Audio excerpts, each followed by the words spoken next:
Actuellement, le plan cancer en France a fait 3 investissements majeurs dans le soin pour que la prise en charge informe remarquablement les malades et permette à tous les malades de toute la France, quelle que soit leur géographie, d'avoir accès au meilleur traitement. C'est le soin. La deuxième chose, c'est la recherche. La cancérologie n'est pas une spécialité classique comme la cardiologie. Pratiquement, la recherche fait partie du traitement. Et le troisième point, c'est le dépistage des maladies et la prévention.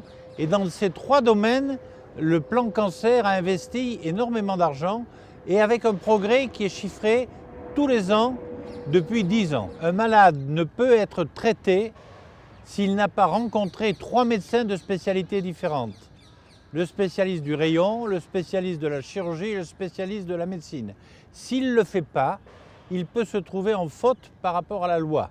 Ça, c'est un changement majeur qui existe rarement dans d'autres pays, mais qui est quasi réglementaire. C'est un des points majeurs. Le deuxième point, le fait qu'on ne peut pas dire qu'on est un chirurgien du sein si on ne soigne pas au moins 30 ou 40 cancers du sein chirurgicalement dans une année. Parce que c'est la fréquence des interventions qui fait la qualité et la reproductibilité du geste. Voilà 2 exemples qui témoignent de l'investissement du plan cancer. Dans tous les nouveaux hôpitaux du cancer, on réduit le nombre de lits d'hospitalisation de nuit et on augmente le nombre d'hospitalisations de jour. On arrive à 7 h du matin, on repart à 7 h du soir. Et le centre de lutte contre le cancer de Delhi, qui va émerger de terre dans 2 ans, aura fait une grande place à l'ambulatoire. Alors qu'en Inde, il était classique de garder les malades longtemps en hospitalisation, tout le monde s'y met.